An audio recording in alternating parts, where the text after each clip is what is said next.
नमस्कार। आज हम लोग फिर से हमारी जो नवमास सीरीज है उसको आगे बढ़ाते हुए राहु इन डिफरेंट हाउसेस में राहु यदि आपके D9 चार्ट नवमास चार्ट में सिक्स्थ हाउस में है तो उसकी हम बात करेंगे। पहली बात कि हम लोग D9 चार्ट को डायरेक्टली रीड नहीं करते, हमें पहले लग्न चार्ट D1 चार्ट ज़रूर देखना होगा। वहाँ पर आपके राहु की प्लेसमेंट बहुत इंपॉर्टेंट रोल प्ले करेगी, बिकॉज D9 चार्ट हमारा, आप ऐसा कह सकते हैं कि जो D1 चार्ट जो प्रॉमिस करता है कि आपके लाइफ में ये इवेंट्स हो सकते हैं, तो वो किस हद तक होंगे या नहीं होंगे उसकी अश्योरिटी मैनिफेस्टेशन जो है हम लोग D9 चार्ट से देखते हैं। हम D9 चार्ट से ठीक है हमारी मैरिज लाइफ को देखते हैं, बट साथ ही साथ जो हमारा फॉर्चून है, हमारा भाग्य है, उसको भी हम नवमास कुंडली से देखते हैं। तो it is very very important. तो पहले आप D1 चार्ट जरूर देखें। सो हम बात करते हैं Rahu in the sixth house. Sixth house is the house of रोग, रिपू एंड ऋण। इसके अलावा जो आपके स्ट्रगल है, आपकी डिप्लोमेटिक कैपेबिलिटी है कि आप जो सर्वाइविंग स्ट्रगल है वो आप सिक्स्थ हाउस से देखते हैं। और एक बात की राहु के लिए ये जो हाउस है, यहाँ राहु के पास मैक्सिमम डायरेक्शनल स्ट्रेंथ है, वो यहाँ दिग्बली है। और छठे भाव में राहु, अगर कालपुरुषी कुंडली से कंपेयर किया जाए तो छठे भाव को आप मरकरी रूल करते हैं, तो यहाँ Rahu is more on the mercury side. Intellect, diplomacy, ये सब चीज़ें राहु की डोमिनेंट होती है यहाँ पर। तो ये एक अच्छा प्लेसमेंट है जनरल। मैं फिर से कहूँगा D1 चार्ट में राहु की प्लेसमेंट जरूर चेक करें। Rahu is all about what, futuristic planet है जो माया को दिखाता है। Obsession, desire, deepest desire, addiction, money, power, fame, technology, ये सब राहु का पार्ट है। और दूसरी बात कि हम छठे भाव से हमारी जो डेली लाइफ है उसको देखते हैं, जो हमारी 9 to 5 जॉब कह लीजिए आप, जो हमारा दिन का रूटीन है, वो आपका सिक्स्थ हाउस है। तो अगर आप किसी ऐसे फील्ड में हैं जो राहु के डोमेन में आता है, बेसिकली जहाँ टेक्नोलॉजी रिक्वायर्ड है। टेक्नोलॉजी का मतलब सिर्फ ये नहीं है कि आप IT की ही बात करें, ऐसा कोई भी फील्ड, जैसे आजकल प्रेजेंट में अगर आप देखेंगे तो हर जगह कहीं ना कहीं टेक्नोलॉजी का इन्वॉल्वमेंट है। पर ऐसा फील्ड जहाँ टेक्नोलॉजी थोड़ी ज़्यादा है, इन्वॉल्वमेंट ज़्यादा है, अगर आप किसी ऐसे प्रोफेशन में है तो ये बहुत आपको हेल्प करता हुआ दिखे आता है। इसके अलावा जैसे मैंने कहा कि जो हमारी टैक्टिकल स्किल्स है, हमारी डिप्लोमेसी है, हम चीज़ों को कैसे लेकर देखते हैं, हमारी डिसीजन मेकिंग पावर है, वो राहु आपका सिक्स्थ हाउस में।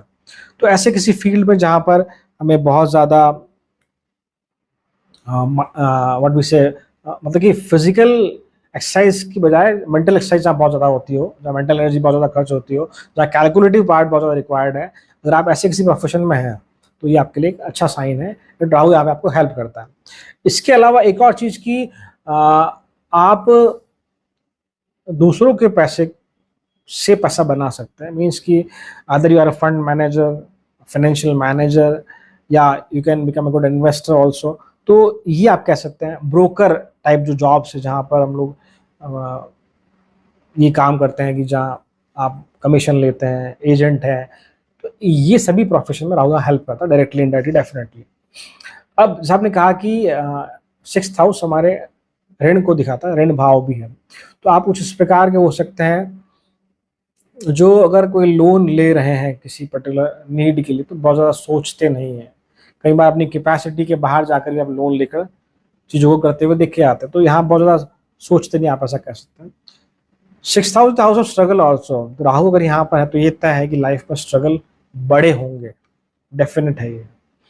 बट साथ ही साथ ये भी है कि आपके पास वो सारी कैपेबिलिटी है कि हमें कैसे चीज़ों को मैनेज करना है। प्रॉब्लम्स लाइफ में बड़ी आएगी तो उनको कैसे मैनेज करना है, चाहे अब वो प्रॉब्लम ऑफिस वर्क को लेकर हो, बिजनेस को लेकर हो, चाहे वो लीगल प्रॉब्लम को लेकर हो। किसी प्रकार की जीवन में प्रॉब्लम आती है तो हमें सफ़र करना आता है। और हम ये जानते हैं कि जिसे हम कहते हैं ना कि इंदिरा गांधी हमें Indira Gandhi was a very powerful leader, तो उनका भी राहु सिक्स्थ हाउस पे था, ठीक है, वो D1 चार्ट की हम बात कर रहे हैं वहाँ पर। बट ये ज़रूर कि किसी भी स्थिति में डिसीजन क्या लेना है, ये best quality Rahu in the sixth house. इसके अलावा एक और बात कि हम लोग यहाँ से हमारी मैरिज लाइफ को भी देखते हैं, तो ये आपके 7 से 12 है, सप्तम भाव से 12वां स्थान है। तो देयर इज स्ट्रांग पॉसिबिलिटी कि शादी के बाद, जस्ट बाद, आप में और आपके लाइफ पार्टनर में इमोशनल गैप हो, चीज़ें इजीली एडजस्ट नहीं हो रही हो, देखो मैं ये जनरलाइज बात कर रहा हूँ, बिकॉज उसके लिए हमें बहुत क्लियरली दिखना पड़ेगा कि D1 में राहु कहाँ है, हमारा 7th लॉर्ड किस नक्षत्र में। बट इन जनरल हम कह सकते हैं कि मैरिज के बाद पॉसिबिलिटी है कि आपकी लाइफ पार्टनर की आपसे एक्सपेक्टेशन बहुत बहुत ज़्यादा हो। जैसे मान लीजिए आप रिलेशनशिप में 4-5 साल के, फिर आप लव मैरिज करते हैं, मान लीजिए ऐसा, या किसी को आप 4-5 साल जानते हैं फिर आप शादी कर रहे हैं, तो यू फील कि दैट कि ये इंसान पहले ऐसा नहीं था, पहले इनकी साइकोलॉजी कुछ अलग तरह की थी, अब अलग तरह की। अब उनकी आपको लेकर एक्सपेक्टेशन बहुत सी डायरेक्शन में हो सकती है। फाइनेंशियली वो आपसे एक्सपेक्ट कर सकते हैं, इमोशनली आपसे एक्सपेक्ट कर सकते हैं, सेक्सुअली आपसे चीज़ एक्सपेक्ट कर सकते हैं। तो इस तरह की चीज़ें आप कह सकते हैं कि होती हुई देखी जा सकती है। ये प्लेसमेंट आपको एक बहुत अच्छा कूटनीतिज्ञ, चाणक्य नीति, और इन शॉर्ट में कहें जो स्ट्रेटजी मेकर जो होते हैं, वो आपको क्वालिटी देता है। तो जैसे मैंने आपको कहा कि उन अगर प्रोफेशन में अगर आप हैं तो आप बहुत अच्छा कर सकते हैं। छठे भाव से हमारे दुश्मनों को भी देखते हैं हम लोग, तो वैसे तो बहुत स्ट्रांग पॉसिबिलिटी है कि आपके सामने, मुझे नहीं लगता कि कोई इजीली स्टैंड करता होगा या इजीली आपके सामने आकर डायरेक्टली बोल दे, आपको चैलेंज करते, इतना ईजी फॉर दैट। बिकॉज कहीं ना कहीं आपके दुश्मन, चाहे वो आपके सामने हो चाहे आपके पीछे हो, पीठ पीछे, they all know very well कि इस बंदे में कुछ तो बात है। सो डायरेक्टली आप पे कभी भी हिट नहीं करता है। अगर आपका 6th लॉर्ड अगर मान लीजिए लग्न पत्रिका में यदि मान लीजिए वो 10th हाउस में है, एग्जाम्पल के तौर पर मान लीजिए वो 10th हाउस में है, तो ये स्ट्रांग पॉसिबिलिटी है कि आपके करियर लाइफ में बहुत सारे प्लानिंग प्लॉटिंग आप पीछे चलते होंगे, आपके सामने नहीं। तो और आपका बर्थ चार्ट में 6th लॉर्ड 6th हाउस में ही है, या सन आपका 6th हाउस में, या मार्स अगर 6th हाउस में, इस तरह का कोई फियर्स प्लानट अगर 6th हाउस में, तो डेफिनेटली मान के चलिए कि आप कोर्ट केसेस, लीगल मैटर्स, ये जो चीज़ें हैं आपके, अगर दशा अगर फेवरेबल है तो आप इन सभी चीज़ों से आगे निकल के जीवन में आगे बढ़ते हुए देखे आते हैं। तो बेसिकली ये एक प्लेसमेंट है जहाँ पर फाइनेंशियल साइड पे हेल्प करता है। तो पैसे से पैसा बनाना, फंड मैनेजिंग, इस तरह के प्रोफेशन में आप हैं तो बहुत अच्छा करते हुए देखे आते हैं।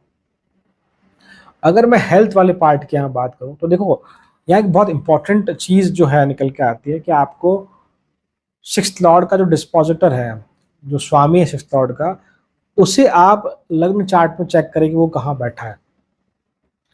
अगर मान लीजिए कि वो 4th हाउस में मान लीजिए, तो पॉसिबिलिटी है कि आपका जो फाइनेंस है, आपका जो पैसा है, वो आपके घर के किसी मेंबर की हेल्थ पे खर्च होता हुआ देखा जा सकता है। अगर 6th लॉर्ड आपके 6, 8 या 12 में है, तो हम जरूर ये कह सकते हैं कि स्पेशली 6th या 8th हाउस में है, तो एट अ सर्टेन टाइम आपको मेडिकल को लेकर, हेल्थ को लेकर आपको एक अच्छा खासा पैसा खर्च करना पड़ सकता है। यदि 6th लॉर्ड आपका 12th हाउस में है, या केतु से या राहु से कंजंक्ट है, 6th लॉर्ड यदि 12th हाउस में है या राहु से कंजंक्ट है, तो बहुत सिंपल सी एडवाइस है, एज अ रेमेडी आप लिख सकते हैं कि किसी भी प्रकार का जो फाइनेंशियल डिसीजन अगर लाइफ में आप ले रहे हैं, जो बड़ा, मान लीजिए आप घर खरीद रहे हैं, बड़ी गाड़ी खरीद रहे हैं, बड़ी प्रॉपर्टी आप खरीद रहे हैं, तो आप एक बार नहीं, 2 बार नहीं, आप 3-4 बार लोगों से डिस्कस जरूर करें, स्पेशली यदि राहु की महादशा आपके जीवन में चल रही है। ये राहु की महादशा है वो इस प्रकार की है कि आफ्टर लॉट ऑफ स्ट्रगल आपको बहुत कुछ देकर जाती है, एज पर माई एक्सपीरियंस। सो ये हमने बात करी, छोटा सा एनालिसिस मेरा Rahu in the 6th house. यदि वीडियो आपको पसंद आया then kindly do like, share, subscribe. Thank you so much. ओम नमः शिवाय।